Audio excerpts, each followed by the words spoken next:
Three, four.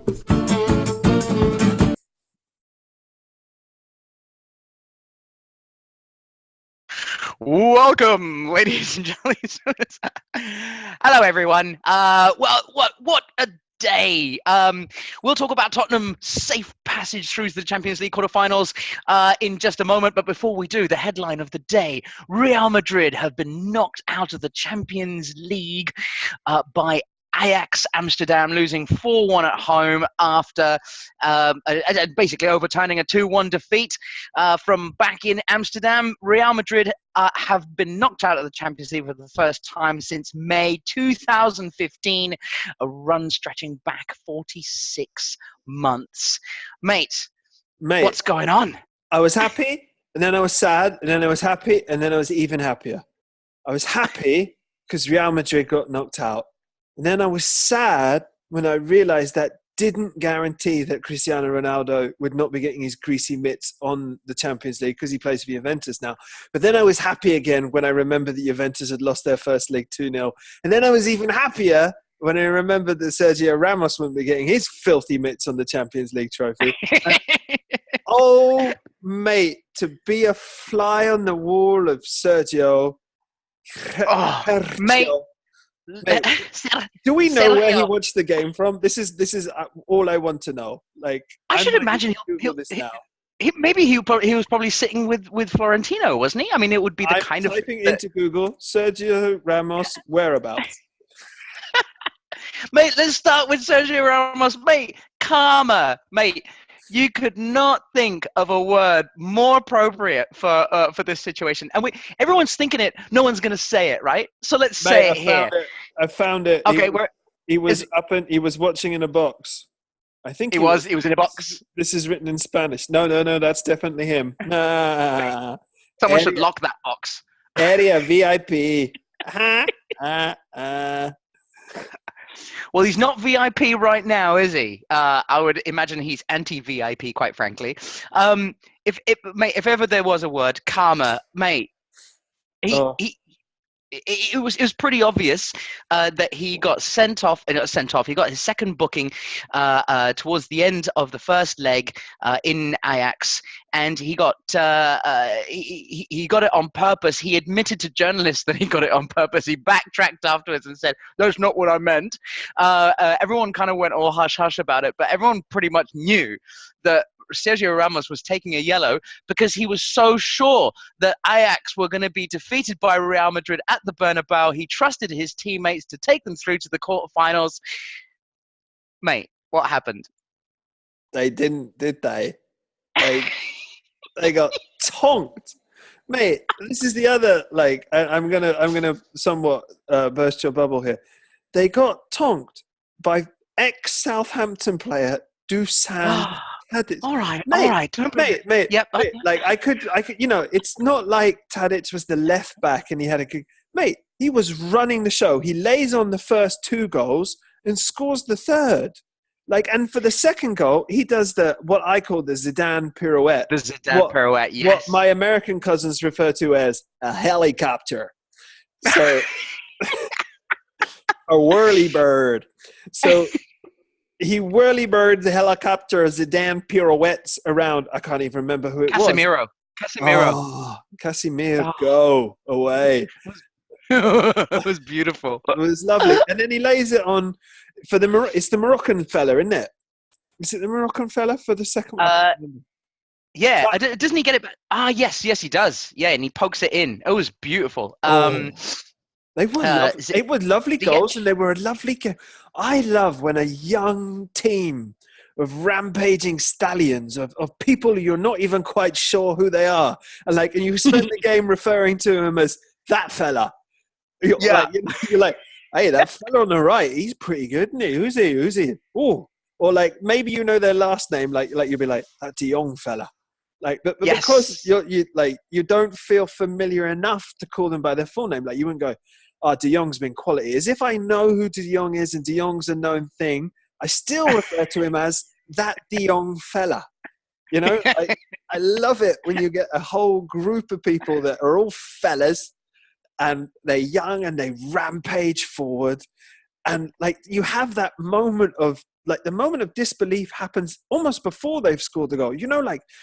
When you see a 4-on-2, right? Like it breaks from the halfway line and you see a 4-on-2 counter-attack or a 3-on-2 even, and you're like, Yep. oh, it's on. It's on. You're It's like, on. oh, it's on. Let's go. Mate, Lovely. to be Weren't an they Ajax lovely supporter. goals? Weren't they all lovely Oh, goals? they were beautiful. I mean, the Zidane pirouette, by Tadic. Just going back on it, obviously. Sorry, yeah, mate, please everyone refer knows. to him by his full name. Former Southampton midfielder, Dusan Tadic. Southampton fan, yes. All right, take the piss out of me, fine. But yeah, and we've talked about this on many occasions already. Thank you very much. It seems like it'll obviously keep popping up the more he does actually pop up.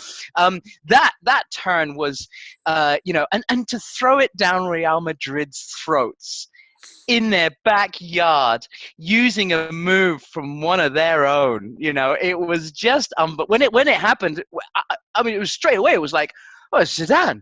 He's on the pitch. He's playing for the wrong team. What's going on? It was a beautiful move. It was stuff that many of us, we know how to do it. We can put it into practice. We can try it on a five-a-side pitch. We can try it on a whatever pitch or wherever we play. But it doesn't always, in fact, more often than not, it doesn't happen. When it does, and in such an important occasion, and to lay on a beautiful goal like that, mate, it was absolutely fantastic. And it was special, really, really special. And I think that that's something that we'll be looking at for quite some time to come. Mate, it wasn't only that. There was a bit of controversy over that goal as well, wasn't there? Because there was a VAR call for whether or not the ball was actually fully out of play. I'm so glad they didn't pull that back because that would have been one of the biggest injustices. And let's just consider the injustice of the VAR that happened in the first leg, and we discussed it here a couple of weeks ago when we were also talking about it as well. When Dusan Tadic was judged to have pushed the player in the box, is that right? And then the goal was disallowed, and it was just ridiculous. And I can't think of a match that was more have some of that back at you on so many levels. With the Ramos deliberate suspension, I know we've already discussed, but like to be so sure of yourself. I mean, and I'm not quite sure where that like brashness came from, because all right, Madrid left Amsterdam with a 2-1 win, but Ajax was a better team than, especially in that first half. Like they really beautiful. Took it to him, and all the fellas was flying after the balls, and it was lovely. All them fellas, and there was rampaging, and there was that Moroccan fella, and there was the other fella, and that fella, I'm not sure if it was, and that fella who used to play for Southampton. All the fellas. The Tagliafico fella. There's loads of them. Yeah. Mate, Danny Blinder's there. All right, Danny Blinder's there. He played Danny or blinder. Isn't it Daly? Oh, Daly. Sorry, Daly. Yes, Daly. Yeah. Isn't Danny Blindo on the coaching team? It may very well be. Well, he had a blinder. Hey, back on there. Played a blinder, mate.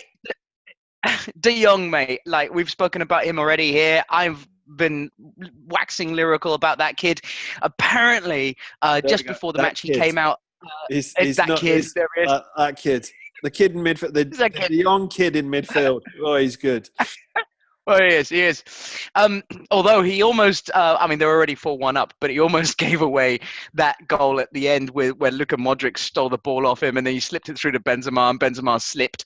And you see the look on Modric's face. He's like, "What? How did you slip there? How did you slip? I mean, who slips? All right? Jesus, what's wrong with you?" Ronaldo wouldn't have slipped. No. He should have come out and said that. But Ronaldo wouldn't have slipped. You fool. Ronaldo would have broken his own ankle for the goal. Just to get that, yeah. Yeah.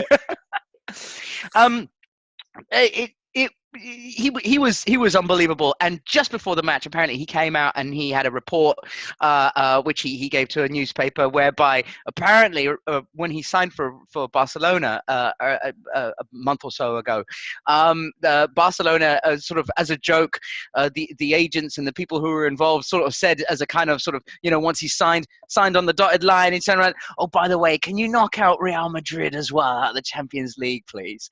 And he came out and he's mentioned that, and then they've gone over and they've put this performance through. It is just unbelievable. He had a lot. De Jong he had a lot of flicks in the middle of the pitch, didn't he? He did. He had a lot. He of, did. A lot of like He's just, and a I'm, couple of and a I'm telling you, the beauty about this player, and actually there's been a couple of players that we've, young up and coming players that we've spoken about here before. But the beauty about this guy is that he slows everything down to his pace, and he slows things down. But what he does so fantastically is he attracts 2 to 3 to 4 players towards him, and he releases it just at the right time every single time. Not every single time. He's making a few mistakes here and there, but mate, I'll tell you, I'm putting it out there straight away. This guy is a future Ballon d'Or winner for many, many years. He is top quality. I don't think you're going to find another player like this guy. He really is unbelievable. And the other player that we were talking about was Felix a couple of weeks ago as well, for Benfica. He speeds the game up. So as soon as he gets the ball everyone around him just seems to speed up a notch. And it's amazing how these players are so fantastic at changing the pace of the game. It's almost like an underrated thing here. But yeah, I love that guy. Absolutely love him. I'm going to love watching him next year. He did play well, but like didn't score a goal and he didn't have an assist. Unlike former Southampton midfielder Dusan Tadic, who had 1 goal and 2 assists. All right, that's enough. That's enough of him. Tadic's golden balls should be on the way. Tadic is old. Out with the old, in with the new. De Jong is coming through. I'm going to keep trying to change that subject. Thank you very much. Speaking of changing subjects, because this is indeed an absolutely catastrophic event for Real Madrid. Let's talk Real Madrid. I mean, Real Madrid. Let's talk Real Madrid. Let's talk Real Madrid. Mate, I mean, some of the words that are associated with this, we can only sort of imagine it. Humiliating. It's an absolute disgrace. It's the end of an era. Is that also? Is that I think you could, mate. I think also, like, honestly, you could use words like funny, hilarious, chortle-inducing, funny bone tickling. Just hysterical, really. On so many levels. Mate, is Ronaldo really that good? I mean, he's no, because Juve got done by 2 big Uruguayans. So like, not yet. We'll soon see how that happens. Mate. Seriously, hat trick. this round, mate, in all realism, yep. I kind of fancy Leon to put Barca out. Ooh, no. I mean, that's the furthest one. But yeah, all right. But mate, a 1-1 draw. Yes. All it needs is a 1-1 draw. Yeah, I guess. But and Lyon's did it earlier in the season against Manchester City as well, didn't they? So last season, they put on some great. Was it this? It was this season. Sorry, great performances. They went to Manchester and they won 2-1. They don't even have to do that as a 1-1. And then Manchester went to Lyon and they played a fantastic game as well. Like, mate, and Madrid are out. Barca could be gone. If Liverpool put out Bayern, and then Juve are also gone, mate, what a wonderful world we'd be living in. Like, imagine a quarter-final of the Champions League with no Juve, no Bayern, no Madrid, no Barca. Mate, imagine that. Wow. Be lovely. Wow. Let that sink in, everyone. Let that sink in, because that actually is you're very right. That would actually be a very beautiful thing, and of course, it opens a door for a certain Tottenham as well. And we're not discounting Manchester City out of that, right? Do you think Schalke can come back? Mate, I think no one thinks that, mate. I 2 think 0 at the Etihad. that Manchester City team really should be winning the Champions League this year. They really should. They really should be. Yeah. Like, they don't, then bad boys. Naughty. Mate, let's finish up very quickly with one more time. Where was Sergio Ramos? Did you find him? Was he definitely in the VIP box? He was in area the VIP. Area the VIP. I'm serious. I mean, he must be having an absolutely horrible time. He can't be looking at anyone's face right now. He can't be looking into the eyes of any Real Madrid supporter right now without them showing a level of disdain for this guy. Is his future over, or is he too much of a hero of the past for this to happen? He's 33 years old now. He's it's what he did against Ajax is ridiculous, and it's been proven guilty. He already got a 2-match ban on top of that one anyway, so it was proven that he was doing it. Does he miss the first 2 games of the Champions League next year? Yes, next season. Yes, he will. Yeah. Well, the way things are going, they may have to put those 2 through in the knockout stages anyway. You know, if they don't qualify if they qualify us, yeah. So he might be happy about that. But yeah, it's just unbelievable. And of course, this does this spell the end of Gareth Bale at Real Madrid as well? Is he going to survive the summer? Mate, the thing with Gareth Bale is he's on more than Mesut Ozil. So, like, I mean, yes, he's on 350 grand a week plus. I mean, on the wage he's on at the moment, he'd be the highest player in the Premier League. So, how many places can Gareth Bale realistically go? I think Manchester United could be his out, because United are looking for that kind of star player. If it's not there, I don't see him going anywhere else that can afford him. Like, he's not going to go to Barcelona. Right. They're not going to sell him to Barcelona. I don't think Barcelona want him.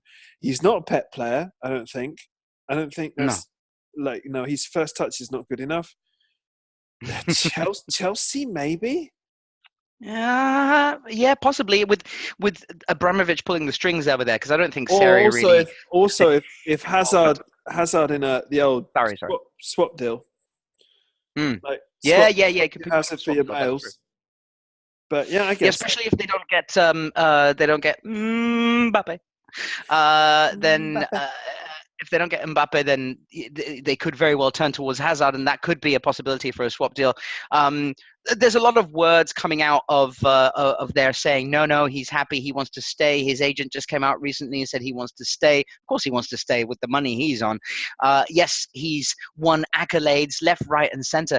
But he was doomed from the beginning. Let's face it. He came in at a higher value than Ronaldo came in, and with coming in at that point in time, at that moment, $89 million, £89 million, which was higher than Ronaldo. Everybody thought, well, this guy is Ronaldo plus $9 million, £90 million, sorry.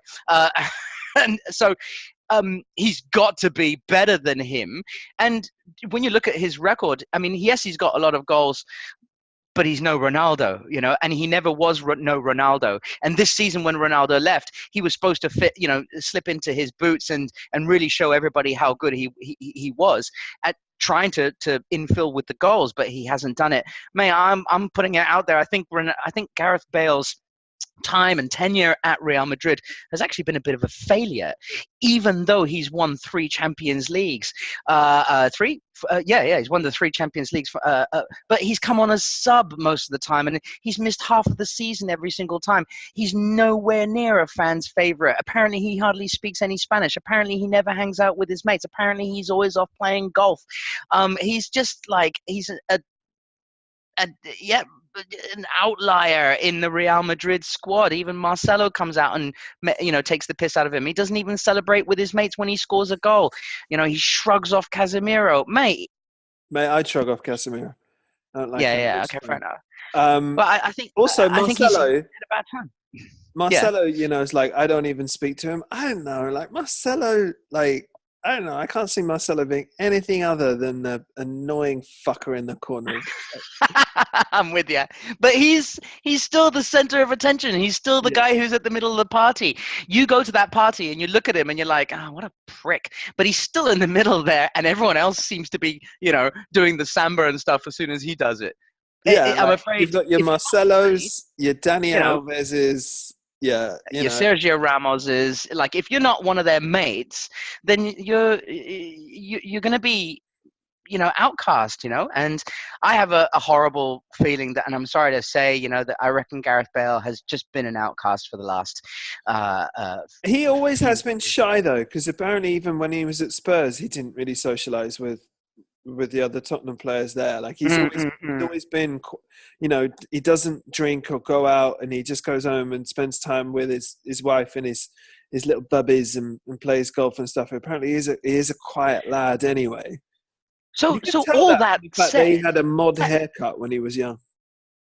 Yeah, it's true. And those ears. But mate, all that said, surely that now means that this is an opportunity, his last chance to get out of there. Take a pay cut. All right, you've earned enough money already to pay for you and to pay for your kids to go to school 20 times and to keep living on. You've got enough money. It shouldn't be about the money anymore. Go to a place now where you can play some free-flowing football, where people love you, where people want you to perform really well. And mate, he has become an amazing player since he left Tottenham. He's become an incredible football player, physically, technically. He's just a great player, and I'd love to see him play really well. Take a pay cut, and you know what? Come back to Spurs with the new stadium. Just do it. I don't know. Mate, I don't know. Make it happen. No, mate, there's no way that's happening. I'm sorry. All right, mate, everyone, thank you very much for that. Let's take a short break, and maybe we'll come back and we'll talk a little bit about Tottenham. How about that? Because I think that might be a good idea. But for now, just a little reminder: Real Madrid are out, and Ajax have spanked them 4-1 at the Santiago Bernabéu.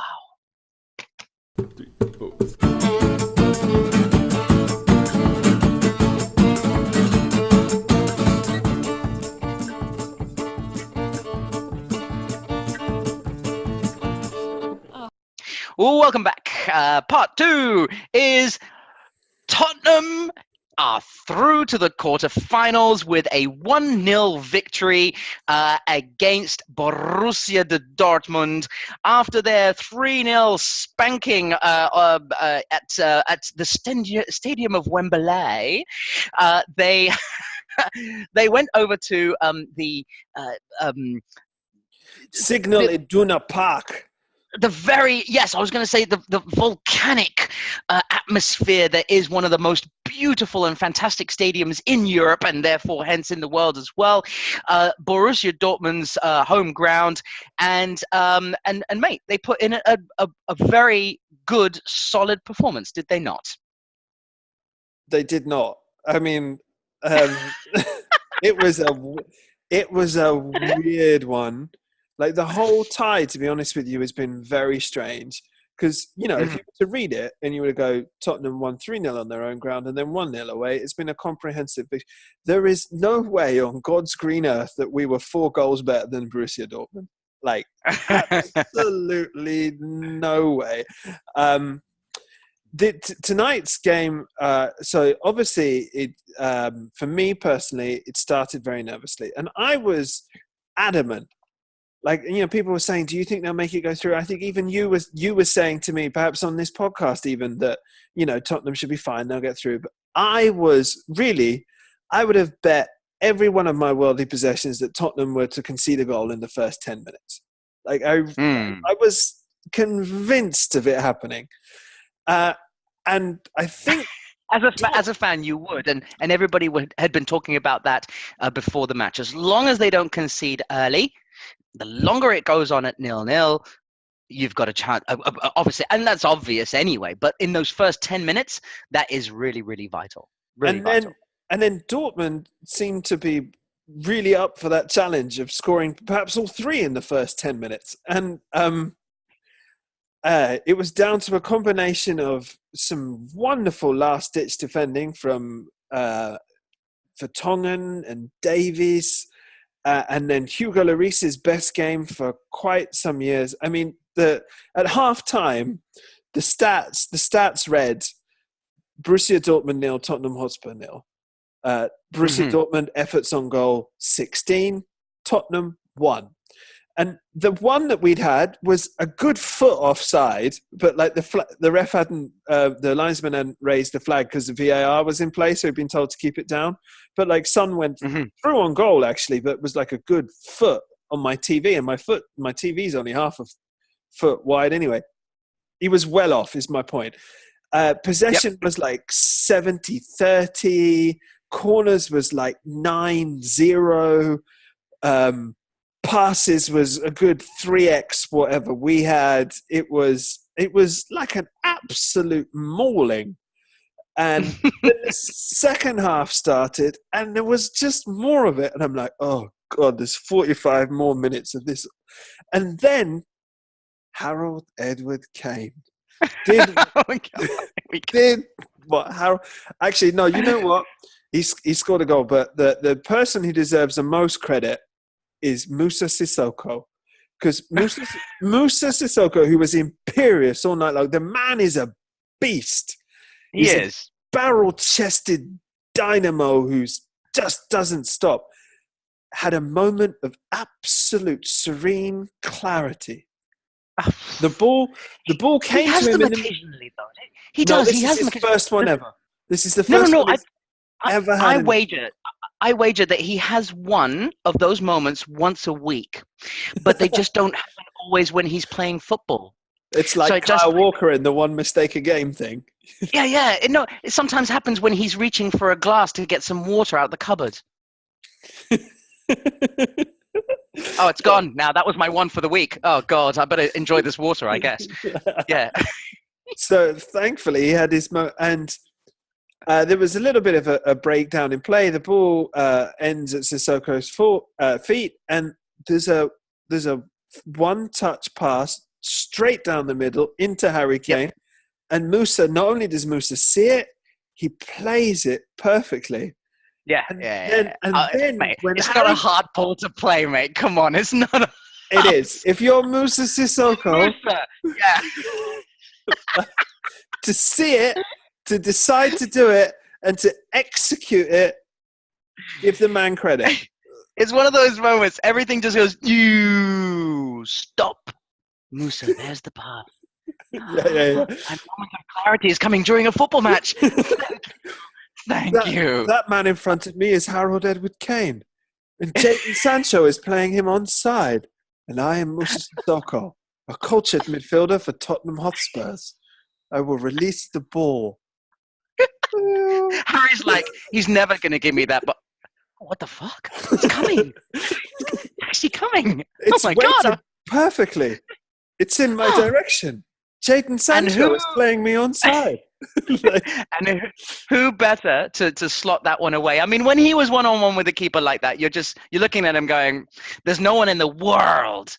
I'll give you that. There's no one in the world better in that sort of situation just to slot it into that top corner. Mate, Harry doesn't hit the post from there. Harry doesn't so much wide. Time. He had so much time. I genuinely think that Harry weighed up all four corners.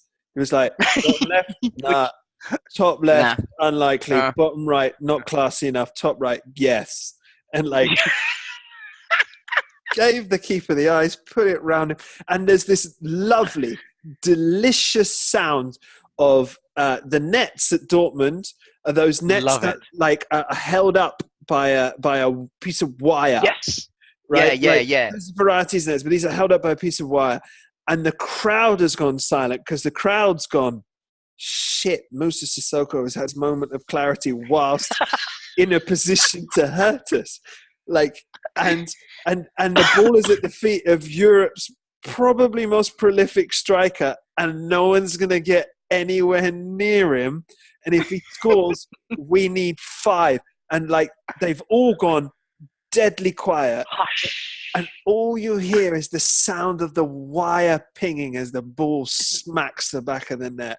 Like, and it's like a sound that, like, if you and I went and played in Dortmund's empty stadium, we could like, it was just like, it was the football equivalent of a pin dropping, but it was like a laced football into a top. Oh, it was a beautiful sound. I've been watching it like several times just for the, you know, it's almost like a, it is. Yeah. Yeah.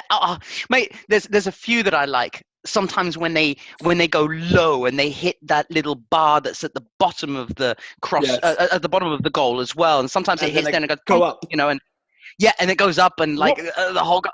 There's a few sounds that when the ball hits the back of the net, you know, and it makes these sounds. That there are a few better feelings. It's amazing, isn't it? It's amazing how just that little sound can extract so many emotions from people around the world. It is a fantastic thing. Mate, do you want to know what noise I made when he scored? Do you want to know? After I heard, I think I know what. I think I probably know, but go for it. No, go on. I want to hear what. No, it would have been something like yes. Surely, no, Coquia. Oh, okay.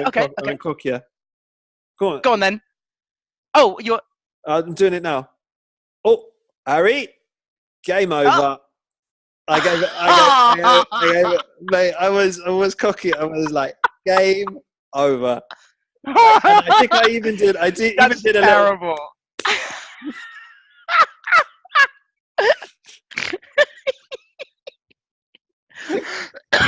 If there had been a Dortmund fan next to me, he would have been overwhelmed with my. No, he would have punched you in the face. That's what he would have done.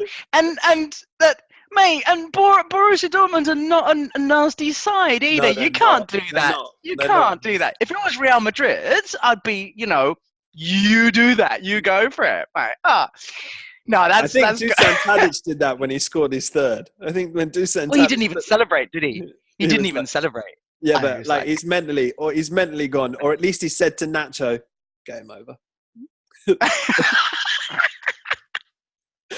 I mean, Nacho got sent off at the end anyway for being a dick. when you're in for Sergio Ramos, you have to do what Ramos would have done in that situation. Ramos would have got sent off for being a dick. Sorry, we've gone back to this game here.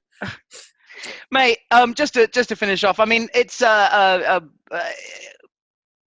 is it what puts Tottenham back on track again after what has probably been one of the worst weeks of Tottenham's entire season in the 2018-2019 Premier League season? Because one of the worst we've had under Poch, even. Like, it was. Yeah, there's been so much, and we could talk about so much, and we could cover so much, not only with Poch, but also with all the players coming out and speaking as well, but the results, with the was it a penalty against Arsenal or not discussion, which I'm sure you probably do not even want to get bloody involved with. But mate, it was probably just what Tottenham needed, I think, just to reassure. First of all, they're in the quarterfinals of the Champions League. So top eight in Europe. Let's go for it. Yeah, first of all, they're obviously in the quarterfinals, you know, and this is great. Is obviously very good news. You know, off the back of some pretty bad defeats, you know, 2-0 to Chelsea, you know, 2-0 to 2-1 to Burnley as well, and then, you know, 1-1 against Arsenal really wasn't a bad result once the dust settled, I think, you know, once you started thinking about everything that was that has been happening to Tottenham. But coming up next, mate, and I think you really needed this result, because coming up next, you've got the mighty Saints at St. Mary's on Saturday. Now, possibly, if you're lucky, Dele Alli will return for that match, and that may just be your saving grace to possibly score 1 or 2. But the chances are, with your leaky defense and with Southampton's amazing record this season, you know, I'd be surprised if you managed to keep it down to 4. And It's so gonna be Harry's at St Mary's. it is, absolutely. Mate, let's just skip that one and go on to the next one, which of course is the big one, which is next Saturday, which is Liverpool against Tottenham. Sorry, that's not next Saturday. That's the Saturday after next, because we've got an international break. But of course, leading up to the Liverpool Tottenham matchup at Anfield, which of course will be extremely exciting, and that will be one heck of a match. This is really something that you just needed to cement, isn't it, tonight? It's lovely. It means we still have a season, because we don't. I mean, all right, we have a top 4 race to contend with, which is something, but like that feels like something we should have really sewn up before. So it's not a lot of fun. But the Champions League, with no Real Madrid in it, probably no Juventus, possibly no Barcelona, and even probably no Bayern. Oh, sounds lovely. Bayern are going through. Liverpool are out. I can't see that happening. The chances of all 4 of them not making it through are slim, but nice at the same time. Mate, put a wager on it. A little bit of money on it. Yeah, I might do. Mate, I really, really, really hope. The single worst thing that can happen to Tottenham is we draw an English club in the next round. I don't want City or Liverpool or any. No, I don't want any of that guff. I want a European. If Porto or Roma or. Of course you would. Well, you're not getting Porto, because hopefully they'll be knocked out by Roma in the next round. So fingers crossed, mate. You could get Ajax. I mean, do you really want Ajax? I'll take that. Really? Oh, okay. All mate, right. As long as it's not an English team, because nothing worse than playing an English team in Europe. It's rubbish. What's the bloody point of having a European battle and you go play an English team? It's like a fucking Carling Cup game. It's rubbish. It does. It feels a little bit like that, doesn't it? It's like, what's the bloody point, PSG. I'd like City and Liverpool to play each other. That'd be nice. Not one of them. Of course you would. Yeah. That would be very exciting. I'd take Ajax. I don't think we can have Barca again, can we? Because we already had them in the group stage. But I'd take. Oh no, I think you can now, though. I'd take that again. Once the quarterfinals comes in, I'll take Leon. I'll take all of that guffins. I would rather not have to face Diego Simeone. Oh, that would be tasty, mate. Oh God, I don't think anyone wants to face Diego Simeone. Not with his.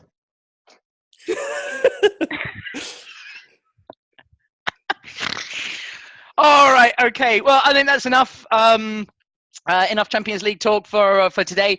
We'll come back a little bit later on, probably to preview the Premier League for next week, and also we can do a little bit of a review of last week's Premier League. But I think that's all good for today.